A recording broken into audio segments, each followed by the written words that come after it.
모두가 괴물이라며 불을 지를 때 말 못하는 목수는 놈에게 나무로 깎은 눈을 끼워 주었습니다.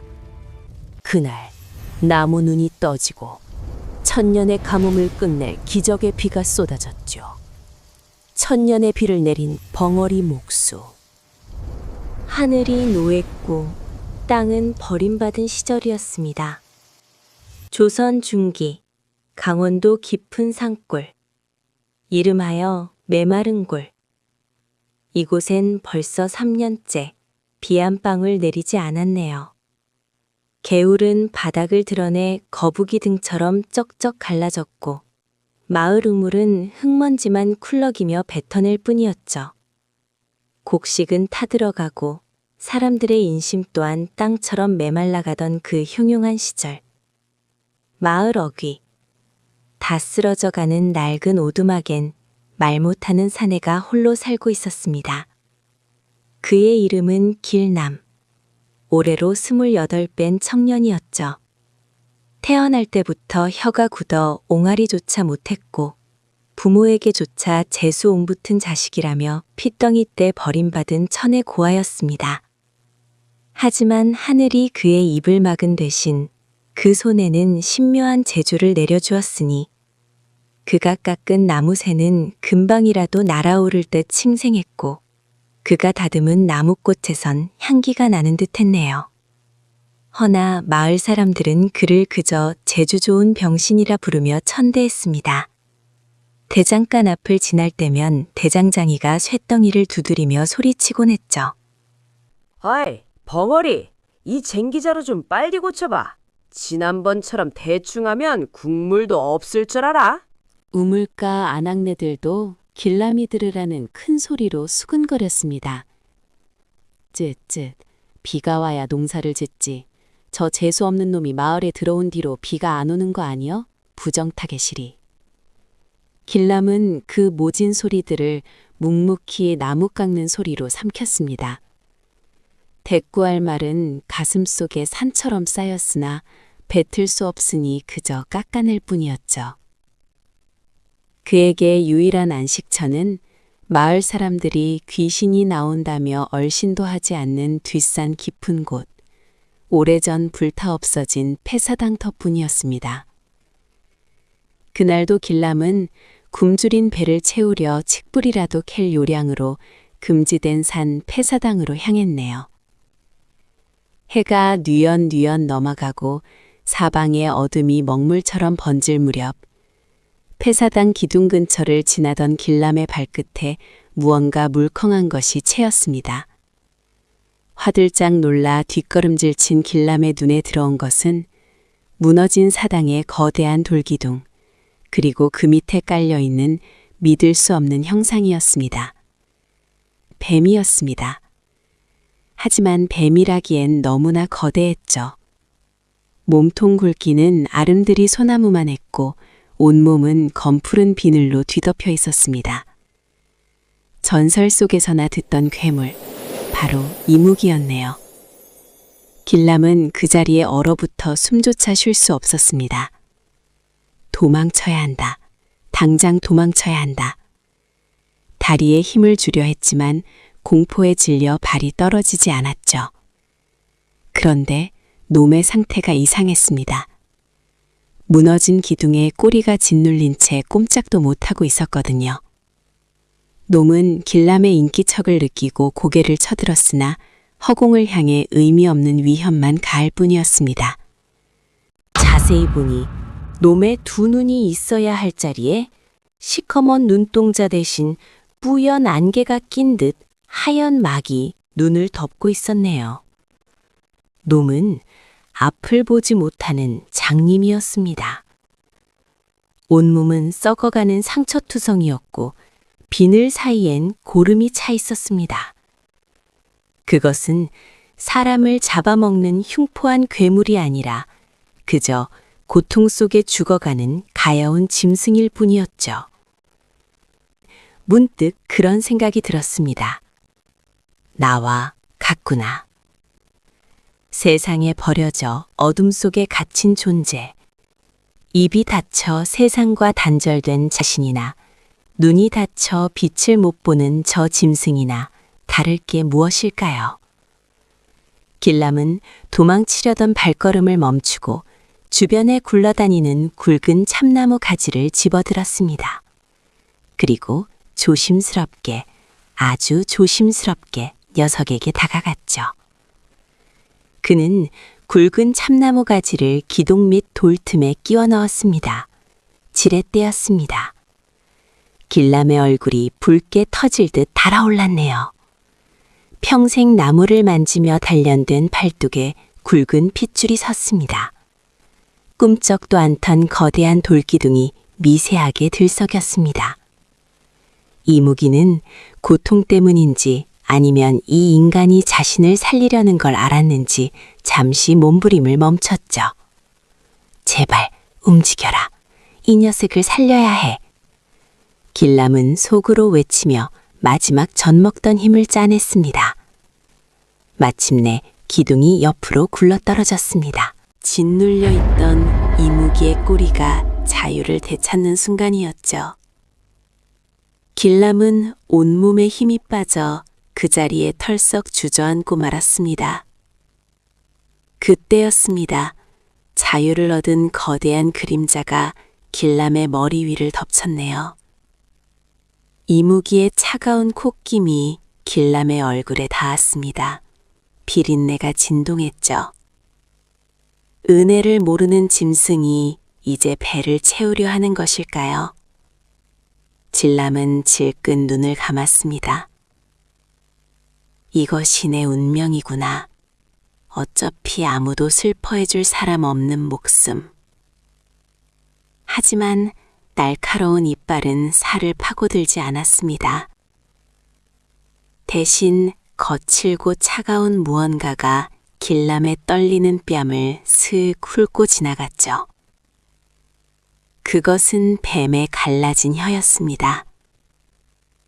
마치 앞을 못 보는 자가 손으로 상대의 얼굴을 확인하듯 이무기는 길람의 냄새와 체온 그리고 그 떨림을 기억하려는 듯 천천히 얼굴을 훑었네요. 살기는 느껴지지 않았습니다. 그곳엔 기묘한 교감만이 흐르고 있었죠. 길람이 다시 눈을 떴을 때 녀석은 이미 숲속 깊은 곳으로 사라지고 없었습니다. 바닥에는 녀석이 흘리고 간 손바닥만한 비늘 한 조각만이 달빛을 받아 서글프게 빛나고 있었습니다. 말 못하는 목수와 눈먼 이무기. 세상에서 버림받은 두 존재의 기묘하고도 위험한 인연은 그렇게 아무도 모르는 산속에서 시작되고 있었습니다. 하지만 길람은 알지 못했습니다. 자신이 살려보낸 그 짐승이 앞으로 마을에 어떤 파란을 몰고 올지, 그리고 자신의 운명을 어떻게 송두리째 뒤흔들어 놓을지를 말입니다. 그날 이후 길람의 이중 생활이 시작되었습니다. 낮에는 마을 사람들의 온갖 구박을 받으며 묵묵히 일을 했지만 해가 지면 어김없이 뒷산 폐사당으로 향했죠. 물론 빈손이 아니었습니다. 그의 품에는 항상 나무 냄새가 나는 무언가가 들려 있었거든요. 어둠이 짙게 깔린 폐사당에 도착하자 길람은 익숙한 듯 바위 뒤를 향해 마음속으로 말을 건넸습니다. 쉬, 나야, 길람이. 그러자 어둠 속에서 거대한 그림자가 스르르 움직였습니다. 이무기였죠. 녀석은 이제 길람의 발자국 소리만 들어도 경계를 풀고 떠리를 틀었습니다. 앞을 못 보는 친구를 위해 길람은 자신이 할 수 있는 유일한 대화를 시작했네요. 그것은 바로 손끝으로 보는 세상이었습니다. 길람은 품에서 갓 깎은 나무 조각 하나를 꺼내 이무기의 코앞에 내밀었습니다. 이무기의 갈라진 혀가 스윽하고 조심스럽게 나무 조각을 핥았죠. 그것은 떡갈나무로 깎은 작은 산토끼였습니다. 이무기의 차가운 코가 나무 토끼의 긴 귀를 더듬고 둥근 꼬리를 비볐네요. 마치 이건 산을 뛰어다니는 토끼구나 하고 알아채는 듯 했습니다. 또 어느 날은 소나무로 깎은 매화꽃이었죠. 이무기는 나무 꽃잎의 섬세한 결을 느끼며 캄캄한 어둠 속에서 꽃향기를 맡는 듯 평온한 표정을 지었습니다. 길람이 조각을 건넬 때마다 흉측한 괴물의 얼굴엔 어린아이 같은 순수함이 스쳐 지나갔네요. 말 못하는 사내와 눈먼 짐승, 둘은 그렇게 서로의 외로움을 깎아내며 깊은 우정을 나누고 있었습니다. 하지만 산 밑 세상은 지옥이 되어가고 있었습니다. 가뭄은 날로 심해져 이제는 우물의 바닥이 쩍쩍 갈라져 흙먼지만 날렸죠. 마을의 유지이자 욕심 많은 최부자의 인내심도 바닥을 드러내고 있었습니다. 최부자는 텅 빈 쌀독을 보며 신경질적으로 밥상을 엎으며 고래고래 소리쳤네요. 에잉, 쌀독이 바닥난 지가 언젠데 또 풀죽이야. 피는 대체 언제 오는 거야? 그때 눈치를 보던 마을 무당이 음산한 목소리로 최부자에게 속삭였습니다. 나리, 비가 안 오는 건 하늘의 뜻이 아닙니다. 산에 부정이 꼈어요. 뒷산 폐사당터에 천년 묵은 이무기가 또아리를 틀고 비구름을 막고 있습니다. 그놈을 잡아 간을 내러 제물로 바치면 비도 오고 나리께서도 불로장생하실 겁니다. 불로장생이라는 말에 최부자의 눈이 탐욕으로 번들거렸죠. 그는 침을 꼴깍 삼키며 하인들에게 호통을 쳤습니다. 불로장생? 그게 정말인가? 여봐라, 당장 포수들을 불러라. 산에 샅샅이 뒤져서 그 요물을 잡아내. 탐욕은 삽시간에 산을 포위했습니다. 그 시각 아무것도 모르는 길람은 폐사당에서 마지막 작업을 하고 있었네요. 가장 단단하고 귀하다는 박달나무. 그는 며칠 밤낮을 세워 이무기에게 줄 마지막 선물을 깎고 있었습니다. 그것은 2개의 둥근 구슬, 바로 눈이었죠. 비록 볼 수는 없어도 마음으로 세상을 보라는 길람의 염원이 담긴 나무 눈동자였습니다. 완성된 눈을 들고 환하게 웃으며 일어서려는 찰나, 산 아래에서 찢어지는 듯한 고함이 들려왔네요. 저기다! 저 흉물스러운 놈이 폐사당에 숨어 있다! 불을 질러라! 산은 순식간에 불바다가 되었습니다. 횃불을 든 포수들이 폐사당을 애웠었고 매캐한 연기가 이무기의 숨통을 조여왔죠. 앞이 보이지 않는 이무기는 방향을 잃고 불길 속에서 고통스럽게 몸부림쳤습니다. 키엑! 하는 짐승의 비명이 산골짜기를 울렸네요. 최부자는 뜀을 뛰며 악을 썼습니다. 쏴라! 놈이 나오지 못하게 작사를 꽂아! 간을 상하게 해선 안 된다! 연기를 본 길람은 미친 듯이 산을 기어올랐죠. 가시덤불에 옷이 찢기고 발바닥이 터져 피가 흘렀지만 멈출 수 없었습니다. 입이 뚫려 있었다면 안 돼! 그만둬! 라고 소리라도 질렀으련만 그가 할 수 있는 건 터질 듯한 심장을 부여잡고 달리는 것뿐이었습니다. 길람이 폐사당에 도착했을 때 이무기는 이미 피투성이었네요. 그 거대한 몸이 불길에 갇혀 오도가도 못하고 있었습니다. 그때 포수대장이 가장 크고 날카로운 작사를 들어 놈의 심장을 겨누며 외쳤죠. 이걸로 끝이다! 죽어라, 요물! 포수의 손을 떠난 굵은 작살이 허공을 가르며 날아갔습니다. 이무기는 피할 수 없었죠. 그저 고통 속에 고개를 떨굴 뿐이었습니다. 바로 그 순간이었습니다. 작살은 이무기의 심장이 아닌 그 앞을 가로막은 자그마한 인간의 가슴을 뚫고 나왔네요. 길람이었습니다. 말 못하는 벙어리 목수가 온몸을 던져 친구를 막아선 것이죠. 이무기는 낯익은 냄새에 놀란 듯 거친 숨을 멈추고 킁킁거렸습니다. 길람은 입에서 왈칵 피를 쏟아냈네요. 그는 떨리는 손으로 품 안을 더듬었습니다. 피에 젖은 손에 잡힌 것은 박달나무로 깎은 2개의 눈동자였습니다. 길람은 흐릿해져가는 의식 속에서 이무기의 얼굴을 더듬었죠. 그리고 텅 빈 놈의 눈구멍에 피 묻은 나무 눈을 끼워 넣었습니다. 마음속으로 마지막 인사를 건네면서 말입니다. 보아라. 이제 눈을 뜨고 보아라. 세상은 사람들이 말하는 것처럼 지옥만은 아니란다.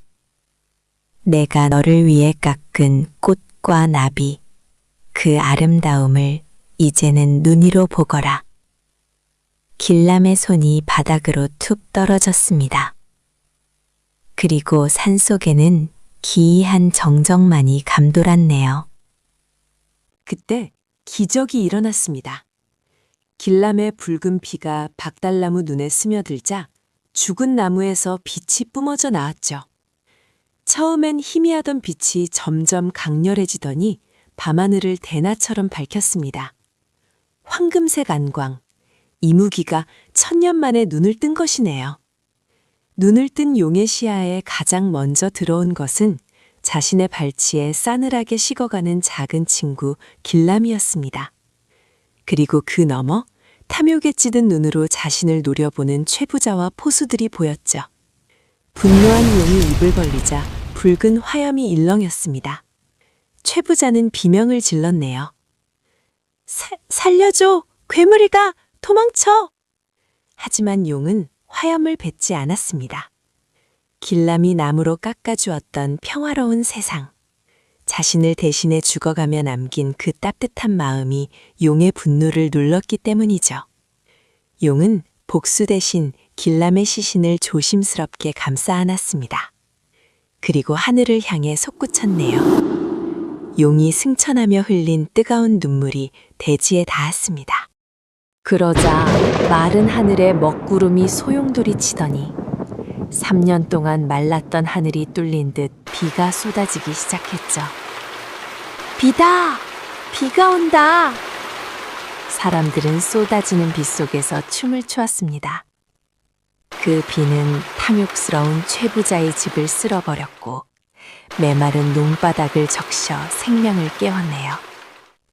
그리고 폐사당터에 쓰러져 있던 길람의 몸 위로도 신비한 비가 내렸습니다.